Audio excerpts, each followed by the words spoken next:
So this is the high-tech part of the talk.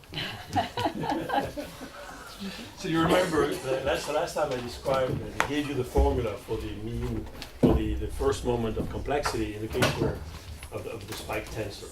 And remember we had this more general model for the P plus K model. So remember what that is?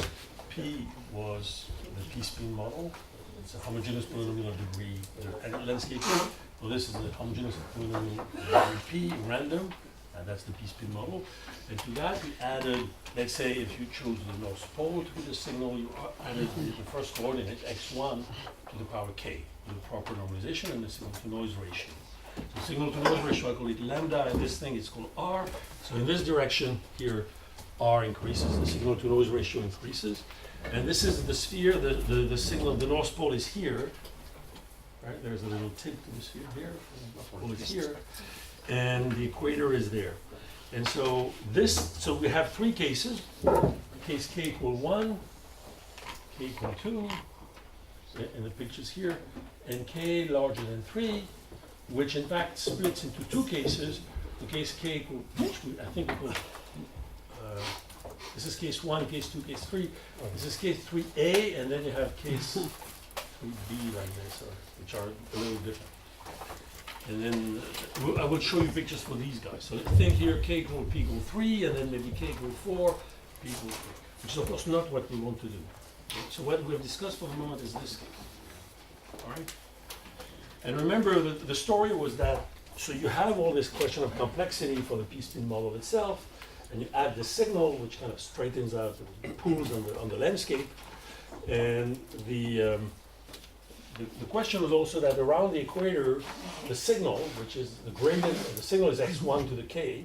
So around the equator, which is x1 equals 0, the number, the value of k changes the fact that either the derivative is non-zero, or the first derivative is 0, but maybe the second derivative is non-zero, or maybe the first two derivatives are 0, which are these three cases. Right? So when k is smaller, the signal is stronger at the equator, so escaping the equator should be easier. At this point, we don't mention escaping anything, because for this is only statics. This is the geometry of the landscape. There is no dynamics yet. All right? And so, of course, very proud of having a paper with this, maybe even better than having a replica. I really cannot do pictures like this. So, this is case 1, which means k equal 1. It's in fact, if you think of it, it's just the P-spin model in a field, right? The field being just the North Pole. And so the picture here is the red thing is where you find the exponential, the local minima in an exponential number where the complexity is positive. And the yellow one here is where you find the deepest one, the absolute minimum. Right? So here, for a certain value of r, you have this exponential complexity, which was at the equator, if you want, grows, but the absolute minimum stays there. No, I'm sorry, that must be 0. Yeah. Yeah, this is 0. So at 0, you have the absolute minimum is at the equator, and then you have an exponential complexity for minima in a band around the equator. And when r increases, immediately you find this, which is very good, because you find, so this band of positive complexity moves up towards the signal, and the absolute minimum is here.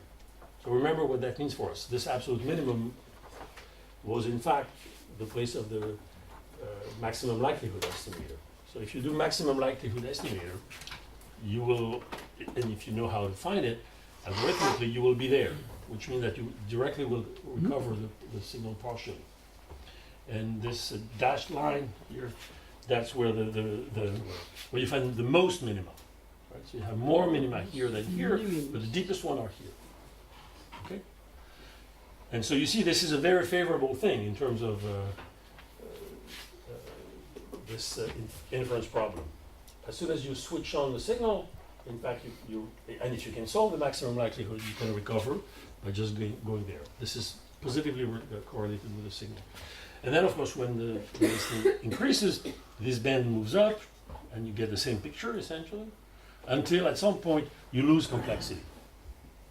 Right? You lose exponential complexity, and then you have essentially one or a few local minima very close to the equator. And then if you increase R even more, this thing will essentially go to the north, close to the North Pole, go to the North Pole. Right? So that's a picture of complexity which is pretty different from the one that we saw for K equal P. And looks much more favorable, of course, in terms of recovery. Right? And it's natural because that's the case with a very strong signal. That's Cool. fair. Now we go to K, this case, K equal 2. So of course here, because K equal 2, and I don't know, probably it shows that. So here things are, this landscape is symmetric with respect to the equator, so just look half of it if you want. So you start it again with the same thing, complexity in a band with the maximum likelihood estimator, if you want, on the equator, which means no detection possible with this process at least. Then this begins to increase, and then you find here again the place of the largest number of local minima is still at the equator, but you have these two guys where you have the deepest points. Right? You still have exponential complexity, but these guys are good again because it means that from here on you can recover. Weakly, but you can recover. Right? Of course, algorithmically the question is still, can you get there? But at this point, I'm just discussing the statistics thing. And then you have this transition where this band splits. You still get the exponential complexity near the equator. The maximum number is here, but then these guys are separated. Right? So you have a zone without exponential complexity between this band and this band. And again, the maximum likelihood estimator is here. And then what happens here is that you keep the complexity at the equator, but the important one, the one that is close to the North Pole, loses complexity. And then even later, you lose this one, and you keep on losing this one. Okay? So this is important. There is something here happening that we didn't see in this case. When K was larger or equal to 3, it was clear that the signal, which was x1 to the K, and K larger or equal to 3, at the equator, let's say at x1 equals 0, its first and second derivatives are 0, so that the signal played no role at all on the Hessian, right? On the gradient and the Hessian of the function. So when you applied Katz-Rice, the signal at the equator played literally no role. So when K equal P larger than 3, the complexity that you have at the equator is always there and will always stay there, right? Because the signal cannot change it at the equator. Whereas here, you see that it changes. At some point, it completely disappears, right? So the signal, in some sense, here does something great. First, it allows, as we will see, it allows the algorithm to escape the equator in a shortish time. But on top of that, it kills the complexity of the equator. Right? Here, the complexity is killed completely. Whereas in the other model, that we see now, it doesn't. So now I have to remember which one is case 1 and which one is case 2. Option A.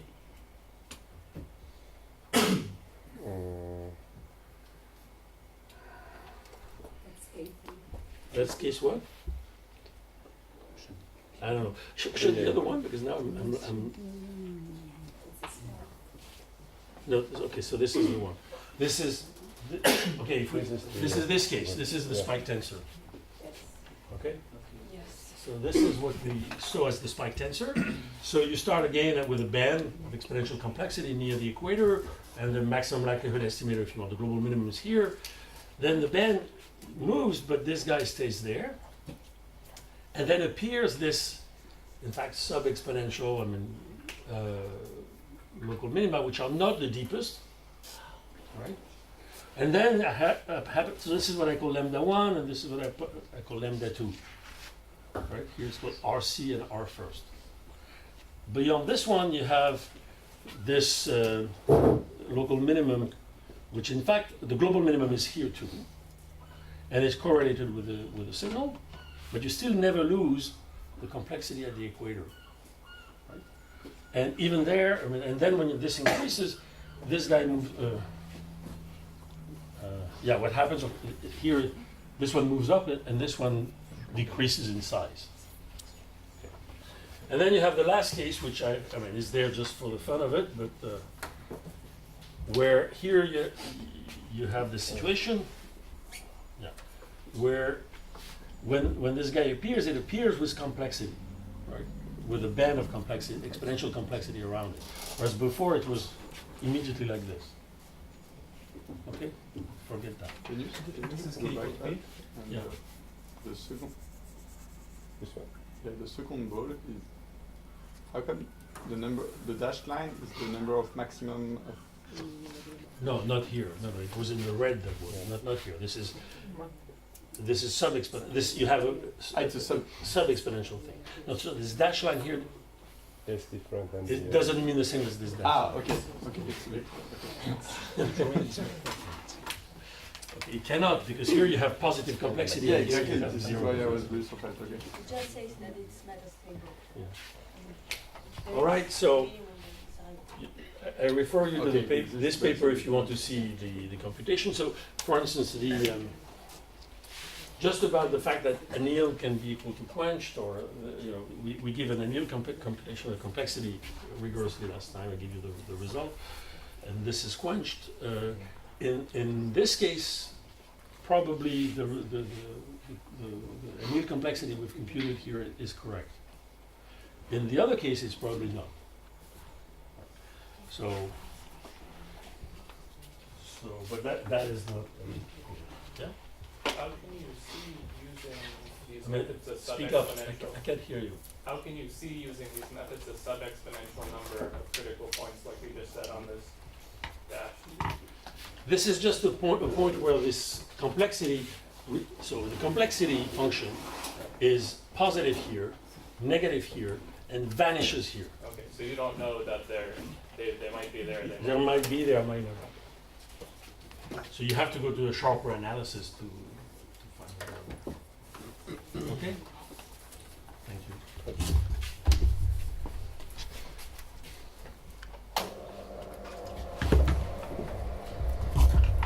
So you see here the role of complexity and of the strengths of the signal. Again, I think these are the two important invariants for any model of that type.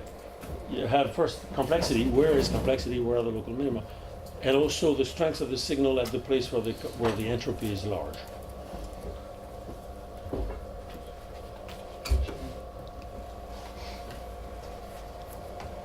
Okay.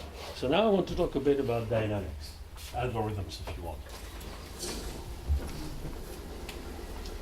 So first so this lecture I won't talk about the escape model, I will talk about the spike tensors. So first I will talk about dynamics there. Of the P-spin model, spherical. So first you look at the dynamics so the algorithm here is crazy because you're trying to optimize pure noise. P-spin is pure noise. So, but still the question is, so of course you can analyze it. If you think of it in terms of algorithms, probably so of course, let me put that, and of the spike tensor, of tensor PCA. But I will start first with the case lambda equals 0, no signal. So we're looking at the P-spin. So I will look here at, we start with the Langevin dynamics because that's the traditional things done in physics. I could, and we do in fact, look at the gradient descent. Here I will not talk about what is really used, which is stochastic gradient descent. So Langevin, very simple. So you have your Hamiltonian. So let me remind you what the Hamiltonian is with the right normalization to the function we are trying to minimize x being in the sphere here. So since I want to match this with the physics literature, I will go to the sphere of radius square root n. So that's what physics does. Up to now I was on the sphere of radius 1, but it's just a matter of dilating everything since all these things are polynomials, homogeneous polynomials. Being on one sphere or another sphere is just a matter of dilation. So here, this x is this the spin, if you want, is spherical. That's the constraint that Jorge was discussing yesterday. Sum of xi squared is n. And you have here what I call h0 of x, which is the p-spin model. And we have the lambda, the signal-to-noise ratio, and I've chosen my signal to be at the North Pole, so I have x1 to the, so here, to use to make sure I'm exactly in the right, same normalization for lambda, this is what you get. And h0 here, that's the spin glass model, is just 1 or minus 1 over n to the p minus 1 over 2, sum of j I1 IP, xi1 xip,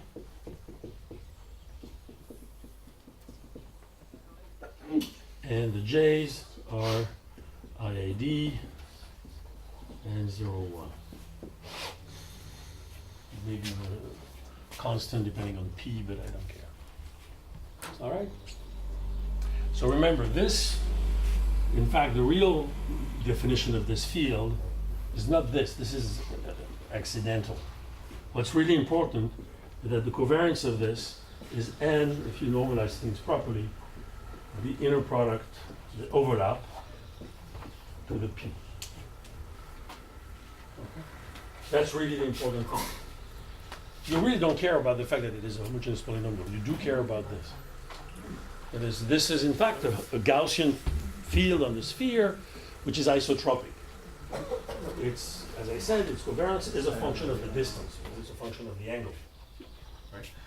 And again, as I explained, in fact, these functions have been introduced to mathematics in 1938 by the fact that essentially they're, if you take linear combination of these covariances, you obtain all the possible isotropic Gaussian fields on the sphere whose covariance does not depend explicitly on n. Right? Schoenberg classified in 1938 all the possible isotropic Gaussian fields on the sphere. And this is what you find. So it's a natural model. The way it was introduced in physics was a kind of natural thing. Jorge explained it. You start from the, let's say you start from Edwards-Anderson, you go to Sherrington-Kirkpatrick because it's mean field, and mean field is complicated. Sherrington-Kirkpatrick is complicated, so you add p-spin interaction. It's still too complicated, so you put it on the sphere. Right? But you can have a different approach to it. It's just purely harmonic analysis. What are the Gaussian functions on the sphere which are isotropic? And essentially, they are just linear combination of these guys. Okay? So, stupid question. Compared to the pure tensor PCA, it was a tensorial product, like on the signal. yeah. The tensorial nature of in the structure doesn't No, because matter. here, remember, no, of course it does. Remember how I got this? Okay, so let me remind you, that was the first lecture. You start with this tensor PCA, which is a tensor, which is a rank 1 tensor, Yeah. lambda V, which is your North Pole Inner product. tensor power P, Yeah. plus a purely Gaussian tensor, a pure noise, right? And then, how do you obtain this? It's because I just did the plain vanilla algorithm, the only one I really know, which is maximum likelihood. If you look at what the maximum likelihood estimator is, you want to maximize, or minimize, because you put a negative sign, this function. That's exactly what that is. Okay. Right? And okay, let me do the computation in 2 minutes with my two hands. You have T is W plus lambda V to the P, right? It's a Gaussian tensor with a mean, right? The mean coming from the signal. When you compute the likelihood of this model compared to the model with no mean, of course, you have an exponential of the quadratic, which some of it does not depend on it. So you can get rid of it, and then you get just essentially the inner product of your noise and of your signal to the P, and of your T, I'm sorry, and your signal to the P. And this is exactly this function. Okay. So that's all. Okay. But this, it doesn't mean, for instance, this is what I explained. I mentioned detection. Of course, when you talk about recovery or algorithmic, then you need to have an algorithm. So the algorithm I'm studying here for the whole class is maximum likelihood. right? Yeah. It could be that the detection threshold, I mean, you could detect maybe. It could be that you cannot detect with maximum likelihood, but that you could detect with something else, right? Okay, and that doesn't happen. It could be too, as we will see, that the algorithm you find here, now if you look at not at the recovery problem, but the algorithm problem, it could be that you have algorithms that go much faster than minimizing this function. And in fact, this is faster, I don't know, but it's a fact that the threshold we will find for lambda will be optimal for this, and that's a lot of work. But you have other algorithms that beat this, which have nothing to do with minimizing or maximizing a likelihood. All right? So that's this function, remember, is just the likelihood or log likelihood of the model. And we're trying to maximize it, but I put a sign negative to come back to physics. All right?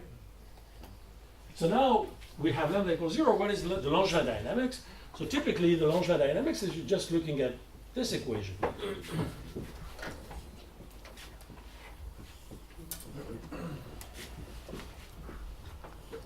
And I have to explain what it is. So you want to, and you start from whatever, like 0 equals like 0 on the sphere.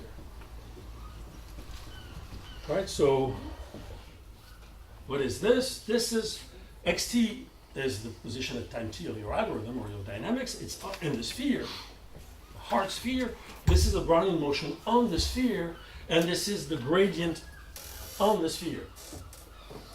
Right?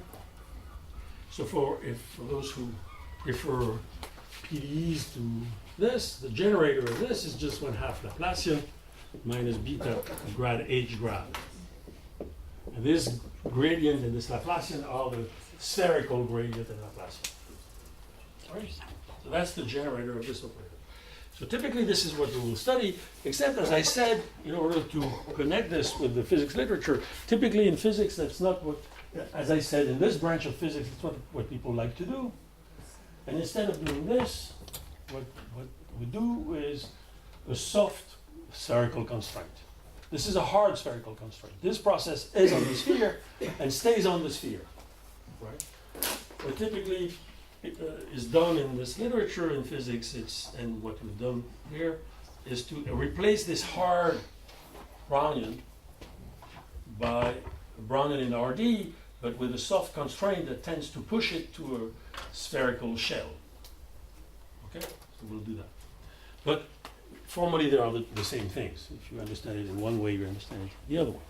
So the question now is, so in words, so first lambda equals 0, what is this thing supposed to do? So of course, these dynamics are reversible with respect to the Gibbs measure, right? The Gibbs measure, let me call it G for Gibbs, exponential minus beta h, 0. Right here, I should put an h0 because I decided 0 means that this should be h lambda if you want. X dx normalized. Right, so that's the Gibbs measure. And for the p-spin model, and of course this is reversible with respect to that. Okay. So in particular, the equilibrium, this Gibbs measure is the equilibrium measure of that. So these dynamics will converge to this, right? And so of course, if you could do that, so you could expect, now that we kind of understand what the Gibbs measure does, at low temperature, which means large beta, this should concentrate, as I mentioned quickly, the absolute minimum of these things. You remember I described this result by Evan Subag of the Gibbs measure being concentrated on the deepest wells. Then you could expect that these dynamics will try to find this deepest well, depending on beta. Right? The question is, of course, how much time does it take to do that? And so there are good results for that. Very general results. I won't go there in detail, but so first, so it's clear that this is the unique invariant measure. Gn is the unique equilibrium. Yeah? Does that concentration change at higher temperatures? I'm sorry? At higher temperatures, what happens? It will converge to the Gibbs measure, but the Gibbs measure is not supported by the deepest well, and it's supported at a much higher. There is an equivalence of ensembles here. Essentially, the Gibbs measure is concentrated for a given temperature on a band of energy. But this band of energy at higher temperature is much higher, right? So you don't want to use these dynamics at very high temperature if you want to go deep. So this is the unique invariant measure, and you know that the dynamics of the distribution of xt at time t will converge to this. Okay, but the question is how much time? So how much time for convergence?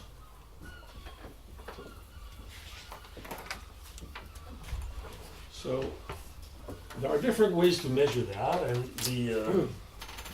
this is a little subtle. I don't want to spend too much time because that's not the topic here. The mathematician tends to look at mixing times.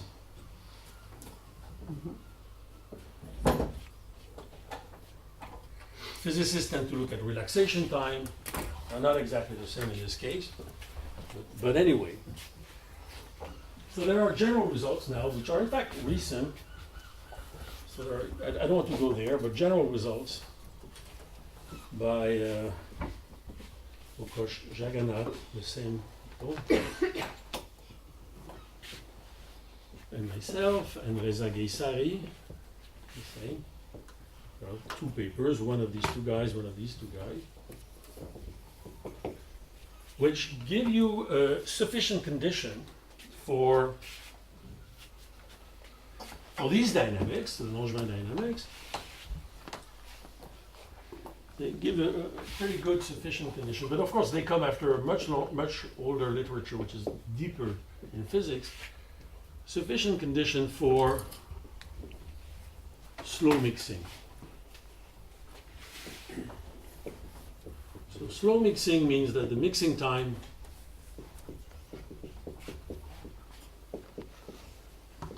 is exponential,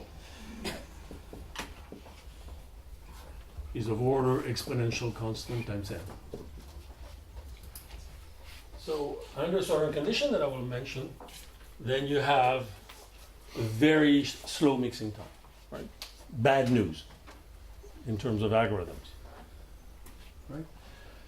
So this sufficient conditions, in fact, were known in physics, and they're expressed in terms of the Franz-Parisi, Silvio Franz and Giorgio Parisi potential.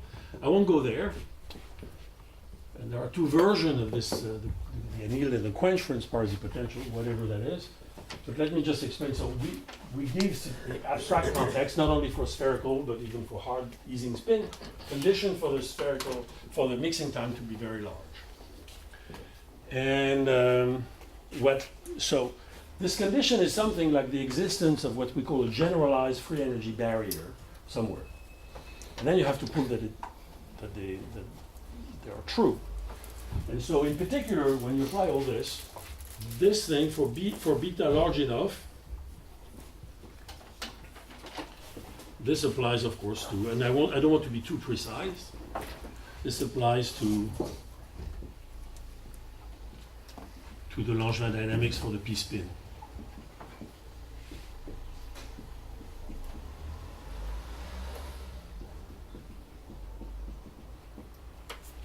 Okay, so at low temperature, large beta, the mixing is extremely slow. So remember the picture I was drawing. Again, I will use my hands here. You have this threshold state that Jorge mentioned too, below which you had all these local minima. You can prove, in fact here, without resorting to any kind of black magic, you can prove, you can see at least that there are barriers to cross. Because you've seen that if you want to really go deep, you've seen that in this region, the number of local minima dominates exponentially the number of saddle points at any given altitude. So at a given altitude, you have way less local critical saddle point than minimum. So when you want to go from one minimum to another one, you have to go up, essentially, to the region where you have enough saddle points, as many as your minima here. And how much up do you have to go? Essentially something extensive, a function of n. So that your barrier here will be something like constant times n, so the time to cross should be that. Right. That's not how, we don't need this kind of detail to do that, but this is happening. So you have a very long, what you can expect is that you're going to go in short-ish time to the threshold, because you don't have these barriers to cross.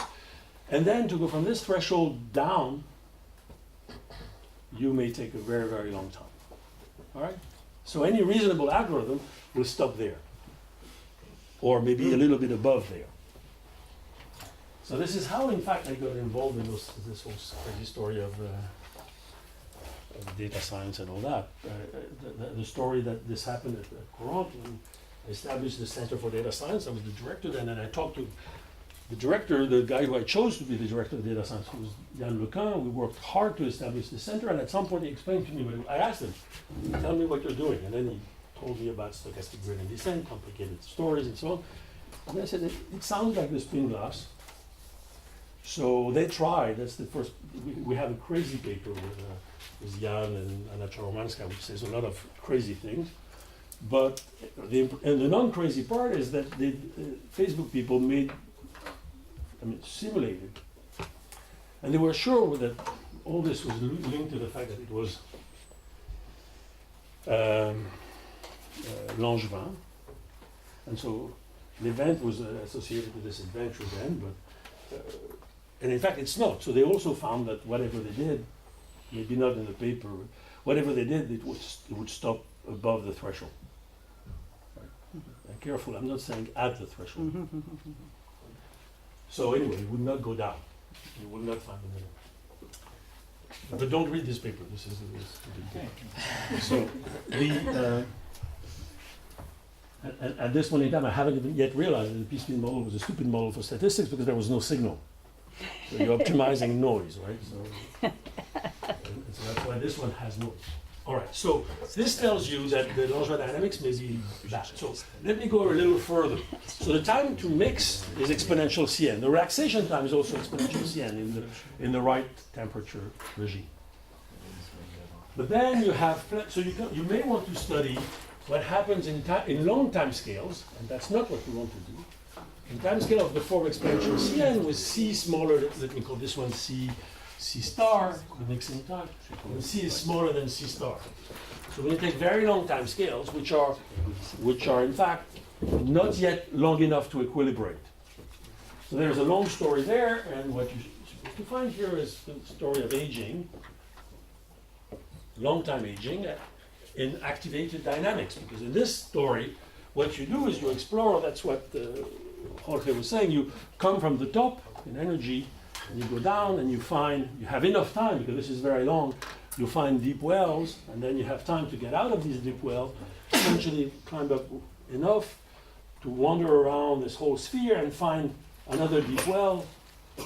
The wells that are a little less deep are, in this time scale, completely homogenized. It's as if your landscape was flat. The much deeper ones, you don't find them. And then you explore the ones that are in the right depth, and this gives you a very general picture, but I won't go there. So this aging picture has been understood in quite a few models, and it's really universal. It's understood for simple dynamics and for Glauber dynamics in the REM, the GLEM. They're understood for simple dynamics on the P-spin model in the Ising case. All that are work by Bovier, Guérard, and myself a long time ago, and then Bovier, Czerny, and myself. And there are recent work by Guérard alone, or by Czerny alone. There's a long story. This is the math literature. The physics literature is extremely long. So you see, this is long time aging, and these dynamics are really very, very slow. But that's not, of course, what we're interested in. Now I'm interested in what happens here. What happens if you want really to go deep in this landscape? Of course you can, in short time. So what happens for the short time? So now, short time scales. short time scales means you take the following limit, n go to infinity first, and then t go to infinity. Then the time goes to infinity. So this means this is a finite time scale, right? You let n very large, and then you let t go to infinity. So this has been, in fact, started for the true SK, or the soft version of SK, by Chaim Sompolinsky. And with Annette Zipelius, it has been studied a lot. And in particular, in this context, it goes to, for me, we referred it to Pobriandolo and Cochan. So I will denote that by the CK equation. Then I've been told that I was not fair to some other people. But that's where we learned it. So there is a very classical, this goes back to the 90s. I don't remember when, like 92, 3, something like this. And so the idea here is that when you can look at, you can find a way to write an explicit system of equations that for the dynamics in this limit. It's a minute. And the idea was, so of course, in the case p equal 2, it's much simpler. So here it's for the case of the spherical p spin. And the idea here is to use the same, Parisi's picture tells us that for statics, the right order parameter is the distribution of the overlap of two replica. That's what describes everything. This question has nothing to do with statics, right? Because in short time you will not see the equilibrium when the temperature is low. But still, you could think, I can look at the replica of, I can look now at the overlap, not of two replica, but of two dynamical replica. That is, your evolution at time t and at time s, right? So you could look at this. This would be the overlap. Right, let's say t is smaller than s. I don't know why, but that's the tradition in this field. S is always smaller than t, but t is smaller than s. And so you look at this. Right? That is, this is this 1 over n, sum of xis, xit, xis. And we call that Cn of ts. Right, so that's a two-time function, two-time correlation function. And you may hope that you can find a closed equation when n goes to infinity. You want to look at this guy, which is a random object. And remember, this xt is my Langevin dynamics. And you want to do n tend to infinity. Can we prove that this guy converges to something that we can analyze? Right, so again, this is short time. The time is fixed. I didn't scale the time. And the answer is yes. So for instance, if you try to do that with p equal 2, this is a simple problem, a purely spectral problem, and you can find an equation for this thing.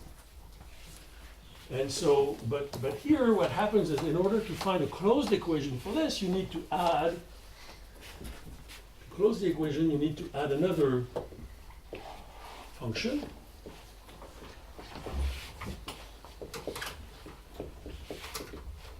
Two-time function, which is called the response function. And the story about Cauchy equations is that when you take this correlation function, which is the one you're really interested in, and the response function, you get a system of two, in fact 3, 2.5 equations, which are closed, and which you may hope to analyze.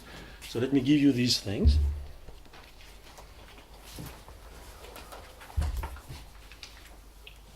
All right, so let me define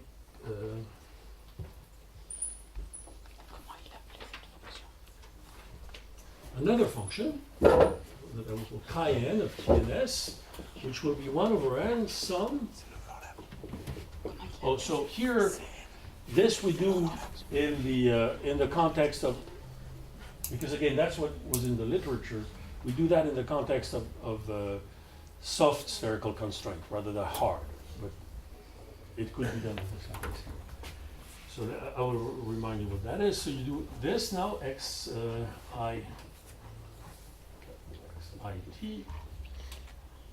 s, whatever, bit.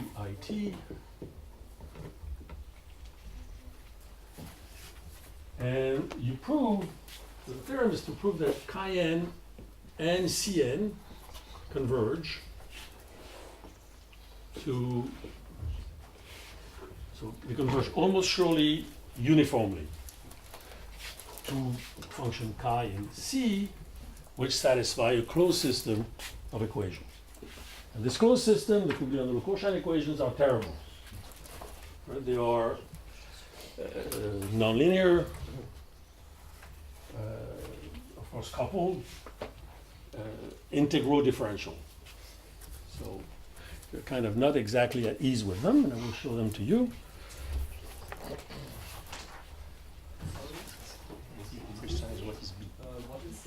What is what? B.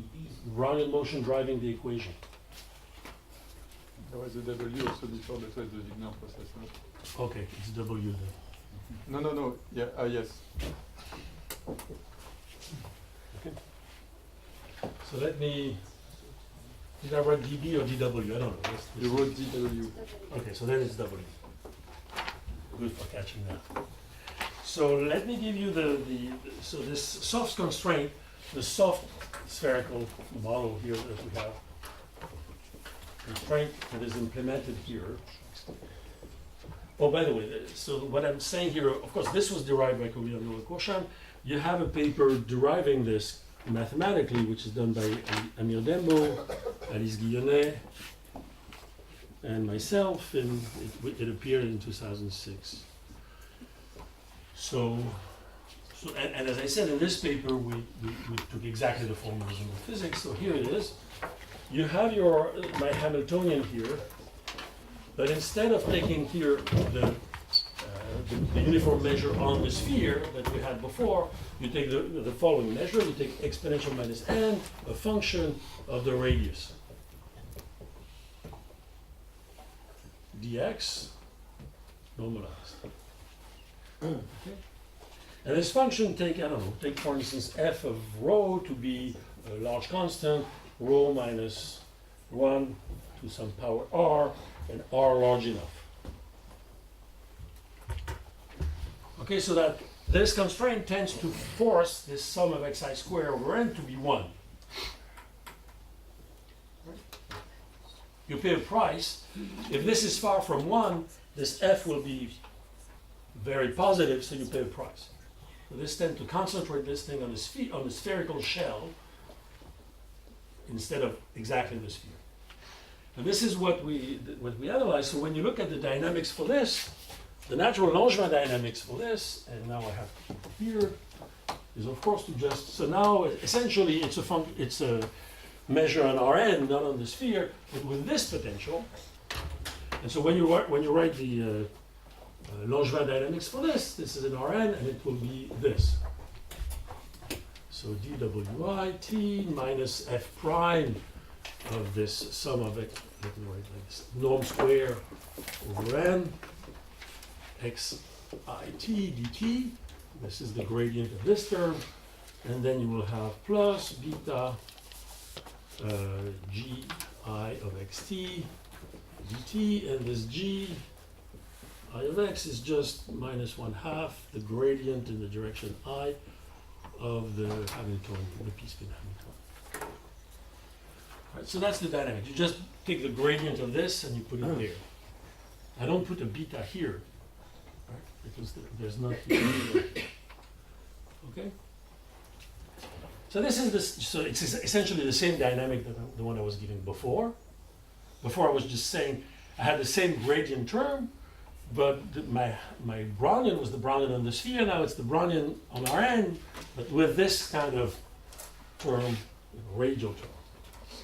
So when you use this and you look at these two functions, Cn and Cn that I described, what you prove is that indeed Cn and Cn converge to this function, and they satisfy the following thing. The derivative in S of R, just so that you have a flavor of it, is minus f prime of k of S where time Rs of t, s of t, plus beta square, the integral from t to s of RUT, RSU, new second, yeah, because we did it for general mixed spin model, but this would work. So here, new second will be C of SU, the P minus 2, and you have a P minus 1 here.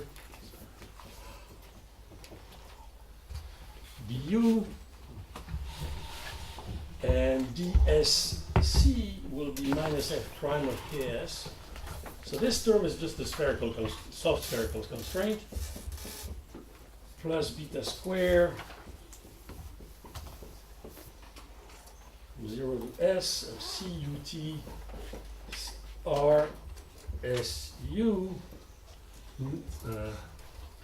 csu du plus beta square p integral from 0 to t of csu to the p minus 1 rtu du. And there are two things I didn't explain what they were. K of s is C of ss, and you prove that this function chi, the limit, chi is not here. This function chi is in fact C1, and its derivative we call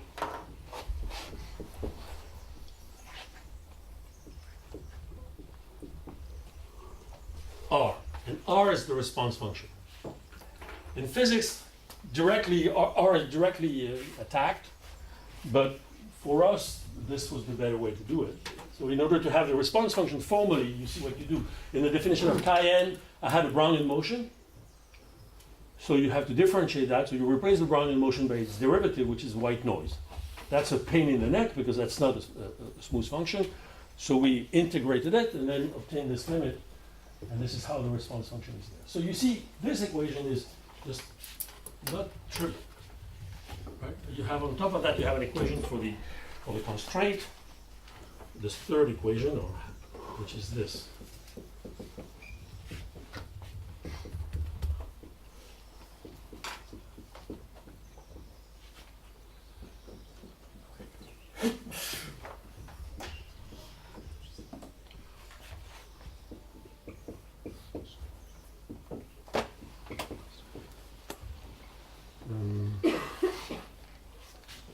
And this C in this case is to the p minus 1 with a constant that I forgot. All right, so look at that. This equation here, again, if you are directly on the, if you're not afraid of differential geometry and you can work on a sphere, then things simplify a bit because you don't have to put this soft constraint.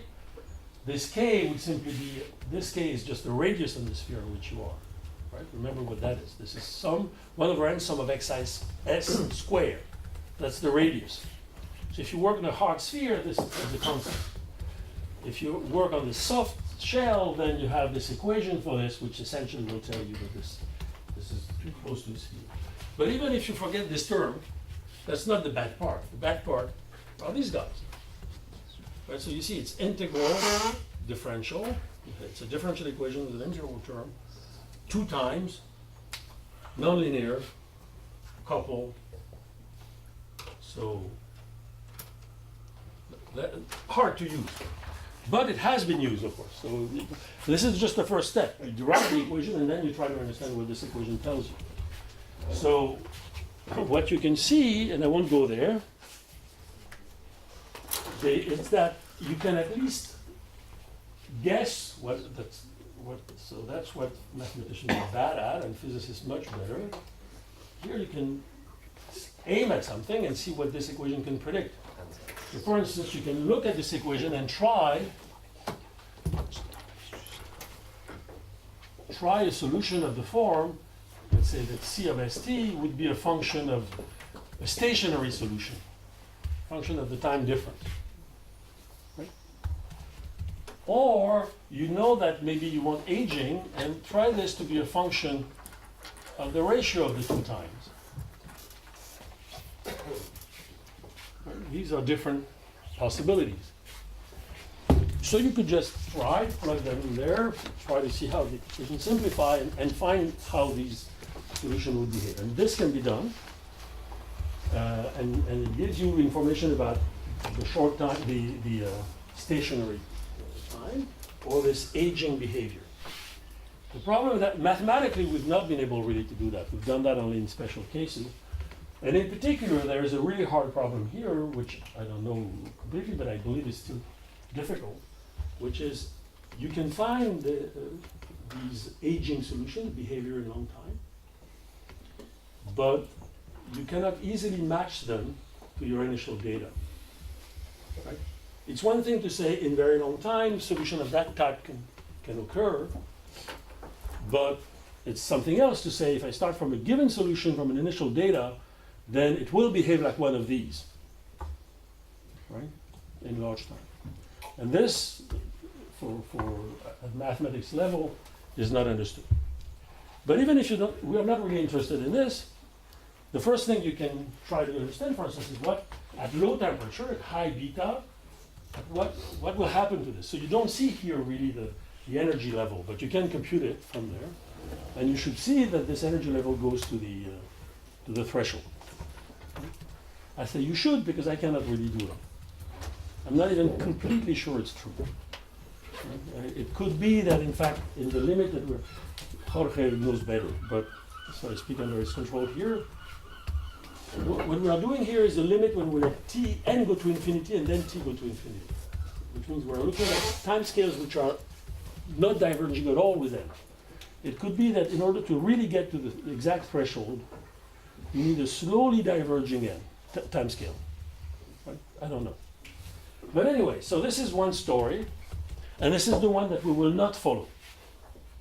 Okay? Precisely because we don't really know how to use this in the case of a spike tensor and so on. So in order to do something, we did something else, which was, what is the advantage of this, of these equations? That you have a limit theorem, Cn converges to C, right? And C satisfies something. Okay, so you have a limit theorem and you have an explicit expression here. You have an equal term, right? Closed equation. But for us, the fact that the equations are closed is not that good. We cannot do much with it. So we prefer having non-closed equation, but inequalities and things on which we can work. And in order to do that, what we've done is go back to basic things. So we go back to the one time, so instead of two time, one time functions, the one that we are really interested in. So for the moment, remember, we are still in the no signal. So no, please. Yes. So these equations have a version for the case lambda different from 0? Yes, of course. Yeah. But no. I don't know how to use these, so maybe I don't know how to use the No, other. it was just to know. You could, I mean, you will probably need more than two. In order to close, you need more equations, as we will see for the one time. But anyway, so one time, what are we really interested in? So I have now, here I will take hard, so this is the work with Gesari and another paper with Gesari and Jagannath, which is called Bounding Flows. It's an archive, you can find it. So I take again the Langevin, but this time I'm tired of this soft thing, so I take the usual,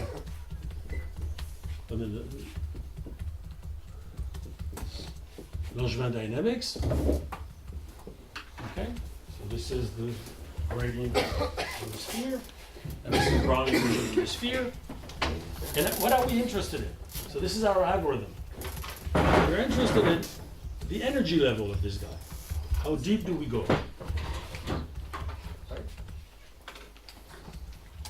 And then we're interested in something else. We're interested in the gradient.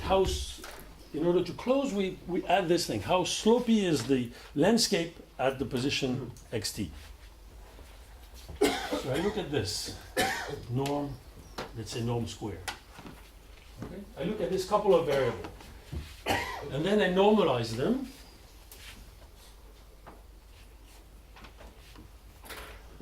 Okay, and I call this one un of t, and this one Vn of t. Right? So you see Un is essentially the energy in the extensive scale, and Vn is the slope of the landscape where you are. And now, so it would be nice to have a closed system of equations for this, but we don't. And so what we can prove is that, again, now we're in short time, so you have a theorem here. First thing is that in these scales, the law, the distribution, if you want, of these guys, of UN, of these two processes, is tight. So if you don't know what that means, it means that it's the family of this, the distribution of these processes are relatively compact. They have convergence subsequently. Right? So the only thing that would prevent this from converging is that they may have different limits. But what you know is that for every limit point,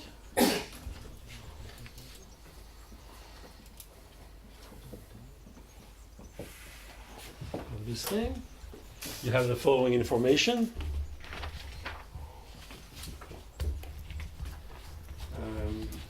Let me call it UV.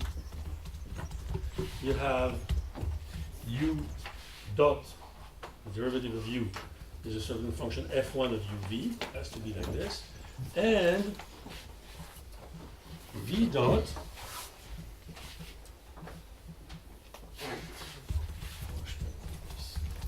and V dot is between f2 of UV minus and f2 of UV plus. Now these functions are explicit, and I will tell you what they are. All right. So what you obtain here is that the limit points do not satisfy a differential equation. The first one, yes, this is an equality. But for the second term, for the speed, for the slope, it's between two terms. Right?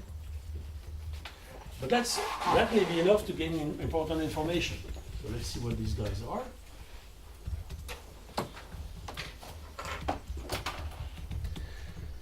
So f1 is a very simple function. It's just minus pu plus beta v. And f2 plus minus of uv. A little bit more complicated, but not terrible. 2pp minus 1 minus 2p minus 1v plus 2pu times pu minus beta v plus or minus a constant lambda p beta v. And lambda p is a certain constant, depending only on v. So you see here, we have, just take one of them, take f plus, we would have, if this was equal to that, or equal to that, we would have a differential system with a very simple thing. So we can follow that.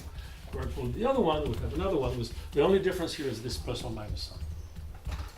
All right? So, there are tools in mathematics to use differential inequalities. They're not as trivial as differential equations, but they exist. So maybe we can use this information, because now this is very, very simple. Right? Much simpler than the system I was writing. So what kind of information can we get from this? What is the large lambda? The constant. I can tell you what it is, but it comes from the spectrum of these things, but here it's a constant.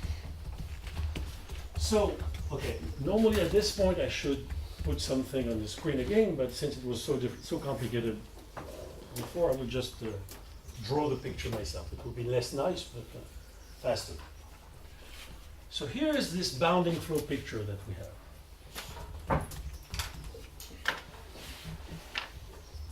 So on the horizontal axis here, I put negative energy to the end. Beware, put a negative. So going this way is going deep. All right? And on this one, I put grad h square. Right? So on this line here, what is this? These are critical points. Because on this line, the gradient of h is 0. So this, the critical points are on this line. And when you go this way, you go to critical points which are deeper and deeper. Okay? Here, at h equals 0, you are essentially at the typical point. Right? And when you go like that, you go into deep slopes. Right? So now you have this picture, which of course I'm not exactly an artist, so I can do what I can.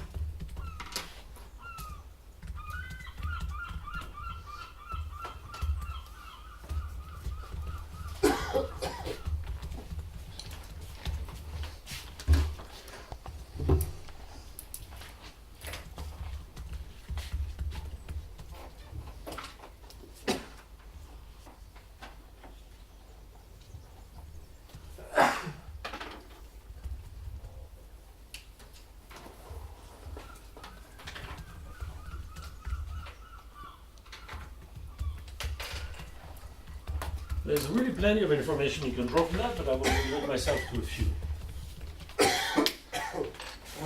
All right. So,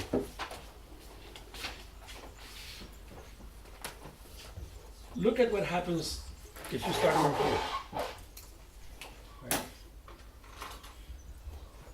You start from points which are critical or near critical. And in short time, very fast, the slope increases very fast, right? Because you go up. So, and in fact, here, when you start from here, it not only increases, but it goes this way, which means that the energy increases. So if you start from a critical point in local minima here, your system shoots up. Another thing is that essentially, so when you start from anywhere, you will end up in this thing. So we cannot say that you will be at one given point. You end up in a region, of course, the size of this region depends on the constant you could estimate here for the lambda p, but the important thing is that this region, look, it's far from critical point. The slope is positive in n. Grad h squared, with grad h, the norm of grad h, is like a constant bounded below by a constant times square root n. Which means that after a certain time, you continue to zoom. Your speed is always at least larger than constant times square root n. You don't slow down. There's no slowdown, and in particular, no slowdown related to critical points. So the picture that you in an algorithm, the critical points are the bad things. In this time scale, certainly not. When there is no signal, you don't see them. And even if you want to force the system to see them, the system doesn't want to see them. It escapes them. And if you start from a point here, which is where whatever the energy, the speed, but at energy 0, a typical point, then you would go down. But you would go down in this scale, so very quickly, your energy will be minus a constant times n. And remember, the absolute minimum is minus a constant times n. The threshold is minus a constant times n. Not exactly the same, of course. So here, I'm not saying we're going to the threshold, but I'm saying we're going down to a fraction of the absolute minimum or the threshold in very short time and at a very high speed. You just zoom. It's not a complicated algorithm. It just skis down the slope. Okay, that's what it says. So let me give you theorems that you can get mathematically and not from this picture. So using this one time. What is beta here?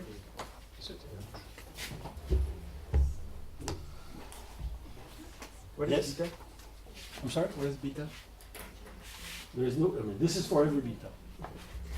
I'm not sure I understand the picture. So we have a landscape, we start a Langevin dynamics. Yes. The landscape is the p-spin model, no signal. We start Langevin dynamics in some random initial condition. Not necessarily. At this point, you can start from wherever, because this is, my x0 was whatever you wanted, not necessarily chosen randomly. Mhm. So, but here, of course, you Yes, put but your I initial point understand. wherever it is. But I do not understand like this notion of short time and then t going to infinity. Yeah, so this is short. This is why I started by explaining long time. The real time to convert to equilibrium are exponential nt. When you do, like I did here, or like in the Coulomb-Cauchy equations, when you do first the limit n go to infinity, then the times you're looking at are short. You cannot have a time t equals exponential n, or even n to the cube. Right? This has disappeared. So when you do this limit, there are many other ways to do the limit. You could do Coulomb-Cauchy or this by taking t as a function of n. Right? T being n to the power 17 times log n. Right? Maybe you find something else. What I described quickly is that we know that in this regime, for this model, you have plenty of interesting time scale. The mixing time scale is exponential 17 times n, but in any exponential Cn with c smaller than 17, you will have interesting aging behavior, and all that cannot be captured by the limit n go to infinity first. Right? But here, why is that interesting? Here is that because in fact we are interested for algorithms in short time. We don't want a time that diverges with n like an exponential. We may allow, and this would be interesting to do, we haven't done it here, we may allow t to diverge like a small polynomial time. P to be like n to some power alpha. Right? That I didn't allow. This in this regime, t is fixed, n goes to infinity. So this means short time. Okay? Good. So here's a few theorems.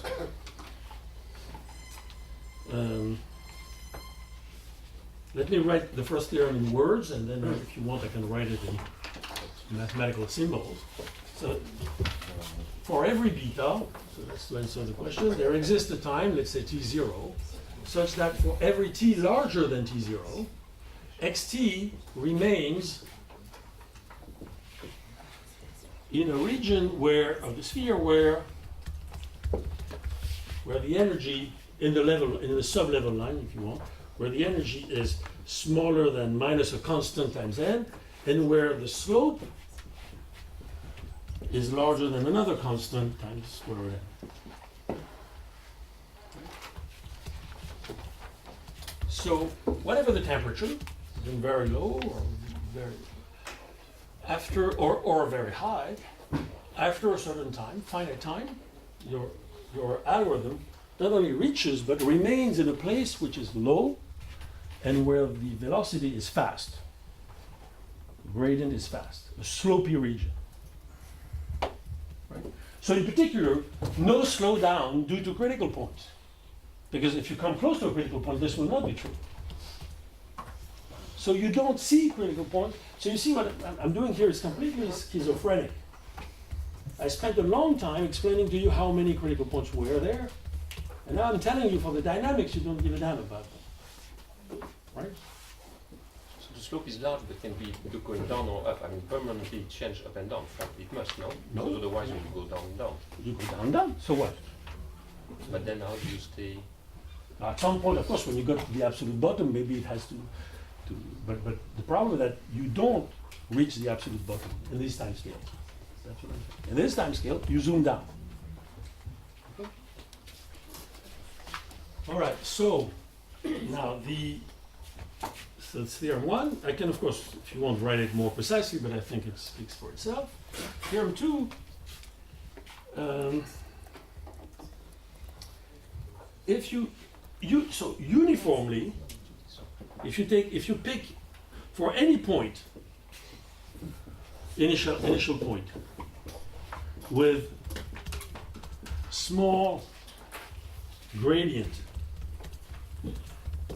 of h0 and negative energy, so for a low you start from any point uniformly where h is small and gradient is small now, then xt,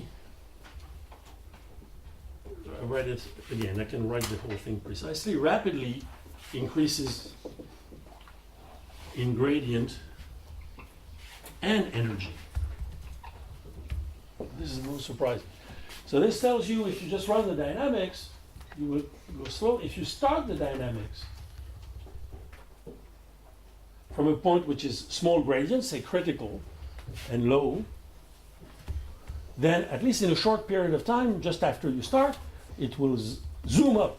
It will rapidly increase in gradient, so the gradient which is small will become large in energy, so it will climb up.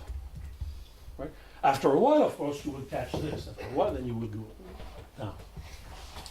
So let me come back to my question, because on your drawing, the minus h over n is bounded in the central region between two C, right? There is a C1 and a C2, so you cannot go down only 10. In your drawing, there is when you are in the central region that you converge to apparently from anywhere. Yeah. So your grade, you cannot have minus hn going to infinity. You're thinking in dimension 1. But 2. No, 1. You're thinking in dimension 1. It's in high dimension. Okay. My hands again. Take this. Do this. You're not Solve going your down. problem. What? You're not going down. Yeah, but now do this. Right, your gradient can be very high if you go around, Okay. right? Yes. And that's it. And you stay down. I'm not saying that. So take this circle to be very low, right? And move around it very, very fast. What's the problem? Can you solve that? This is true. But this is not gradient dynamics. What? This is doesn't feel like gradient driven dynamics. Of course, that's what it is. The Langevin dynamics does exactly that. You know, you have the tap states that I described that are like this. You come from the top, and then you keep doing this all the time. But I still feel you want momentum. No, you just do that. Precisely, that's high dimension. You cannot go deeper because the entropy is too weak at the bottom of the well, so it pushes you away. That's because the number of dimensions. Because the number of dimensions is large. That's what's happening. Yes. Can you explain how can you reconcile this with the theorem? I'm sorry. Pump up the volume. I can't hear you. Can you reconcile this with the theorem that you mentioned that the Gibbs measure concentrates on the really low energy states? Yes, but this again, in this time scale, you don't see the Gibbs measure at all. So this is just not on the time scale. No, for beta small, you see the time scale, but this is up there. The picture I was explaining with the tap states and so on is at low temperature, large beta. And as I explained, the mixing time, the time to reach them is exponential in n. So you don't see any of this here. Right? This is the beginning of the story. Reaching the equilibrium is at the end of the story, and it's not covered there. All right? In the circular region, the lower and upper ends of the energy, are they explicitly given in the paper, the values of You mean this?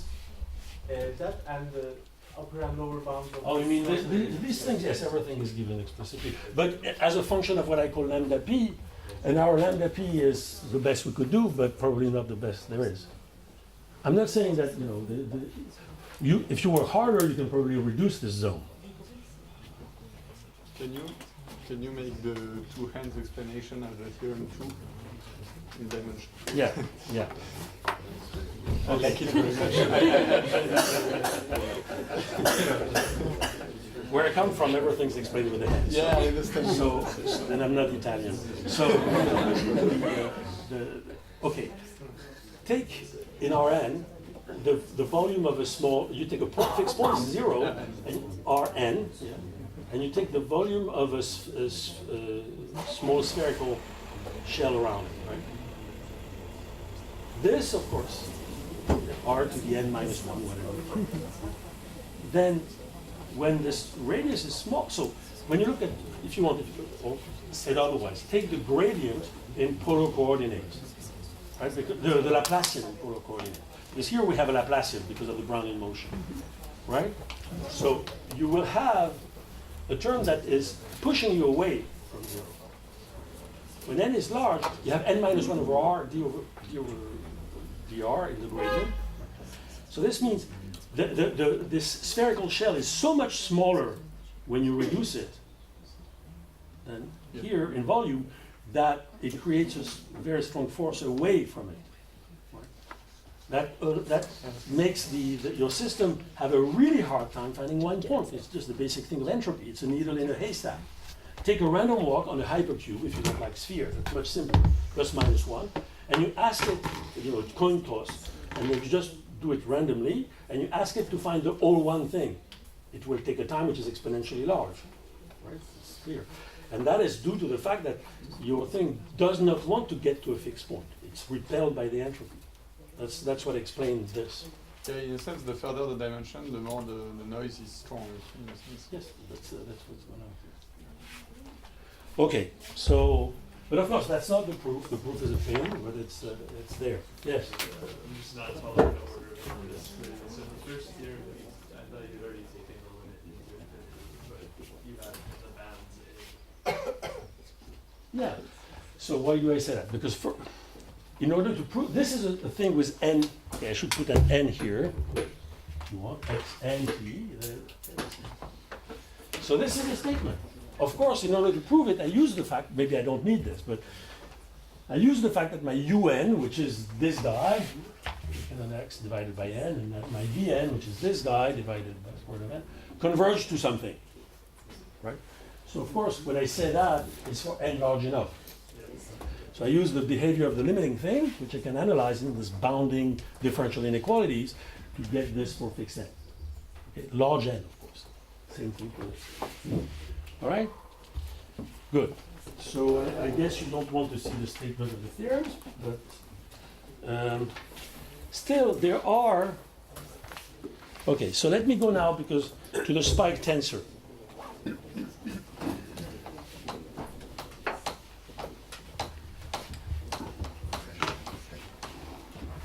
So here you see I haven't tried to optimize these results to prove what is supposedly provable with Coulomb-Cauchat equations, which is that you can reach the threshold or close to the threshold. That is probably doable using this, but you have to.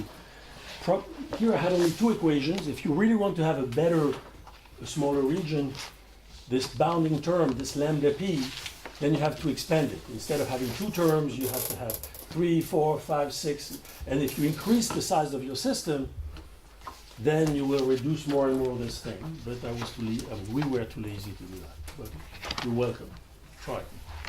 So spike tensor, or tensor PCA as I call it here. So now I have a lambda which is non-zero. And I can do the same thing.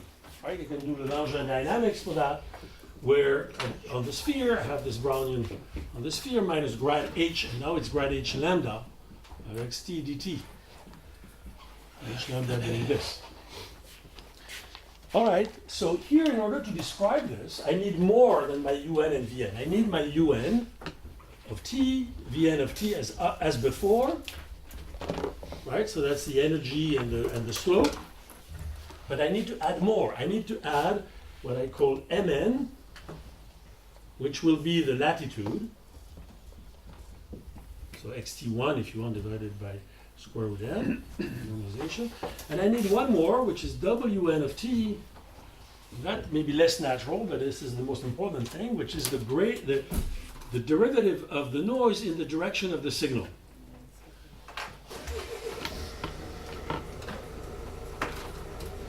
So why is this term important and maybe not true? Because if you look at what's happening, what is happening for this equation in the first coordinate, in the direction of the signal? You will have a Brownian motion component, if you want, and you will have this gradient here. The gradient here will have a term which will be x1 to the p minus 1, right? Because when you differentiate x1 to the p, it will be something like that. But you will also have the gradient of this term. So the force bringing you away from the equator, or close to the equator, depending, would be a composition of an x of the latitude, this one, to some power, and this one. And this one is pure noise. So this one does not depend on the signal. This is noise that could sometimes be adversarial, because you want to go to the pole, and this guy could try to push you in the other direction or help you, right? So now, what you obtain with this is, so the type of results that you need are, that you prove are the same. So first you have tightness of the system, as before. So this system of 4 equation is tight. It is the right scale if you want, it has limit points. and UN and VN are as before. So you have the same kind of portrait, but and we have, maybe I don't have time. Then you have differential inequalities, exactly like I gave before, for this quadruple. So you see, in the Coulomb quotient equation, in order to, what we were really interested in was the C, but in order to close the equation, they had to introduce the response function. Here we, to kind of close, we don't really close, there are inequalities, but to get something tractable, we have to go to this quadruple.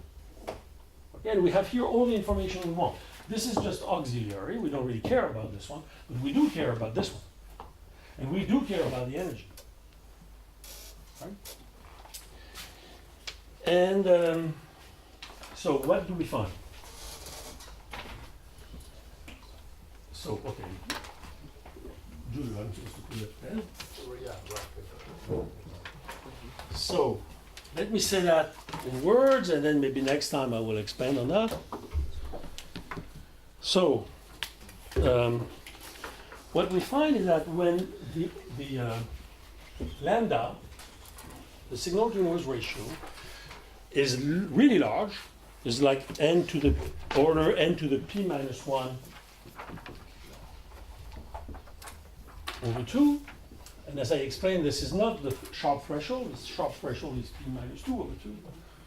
But when it's really large, like this or larger, then you have a uniform guarantee to correlate essentially perfectly. Right? That is, if you start, a uniform means wherever you start, not starting from a random point. Whatever you do, in finite time, you will essentially come to a tiny distance to the North Pole. Right? So that's good. So this is not something like what I was telling you about this energy barrier. In this case, the energy barrier is not there. Now, when lambda is little o of this,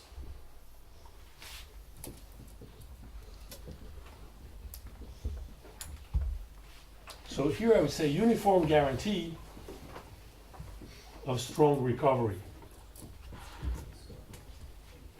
When lambda is little o, then there exists a free energy barrier. So at typical latitudes. So in particular, there are points at typical latitudes, which is 1 over latitude 1, if you want, here, such that, because everything is scaled by square root n, remember, so a point chosen at random, if you want. So there are bad points from which recovery is impossible. So there are bad points. And of course, kind of close to the equator. But if you choose, if you have this and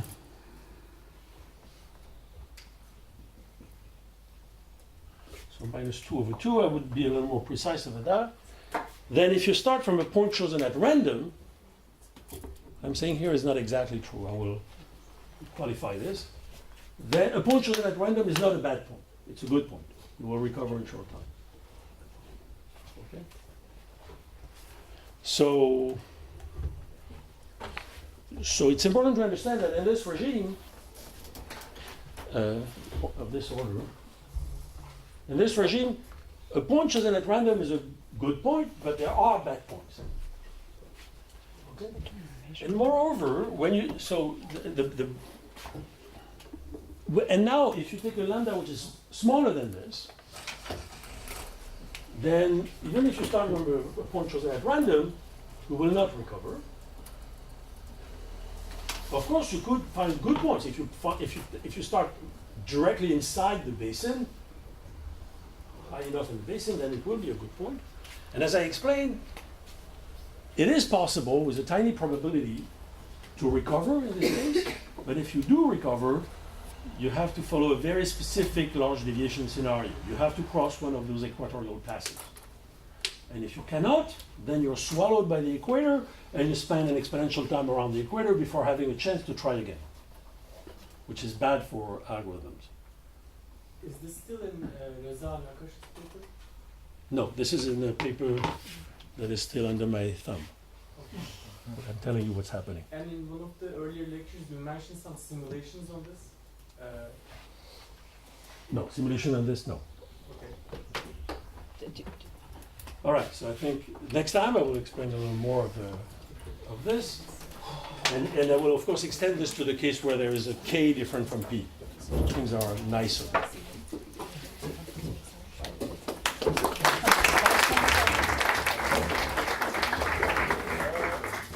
Just a question, I didn't want to make it public. Tu peux me le dire en français? Oui, pardon, ça doit être très naïf. Mais les bad points, ils sont sur des mesures sur un zéro, on n'a aucune chance. Ça veut rien dire. Si, bien sûr que si. Donc quand tu prends un point uniforme, tu dois être un PAM. Ça veut rien dire, mesure zéro. Quelle mesure? Je suis d'accord, c'était ça la question que je voulais si on connaissait. Since I think you are a lot and we cannot have one poster session for all of you, I think we should have two poster sessions, so divided in two. So one possibility is to start the first poster session tonight from, let's say, 8:30 to 10. Here, the poster will be put here on the door, actually, on the ground floor. And then you can also leave the poster there so that in the following days, you can catch up and go there and discuss. And then, we will see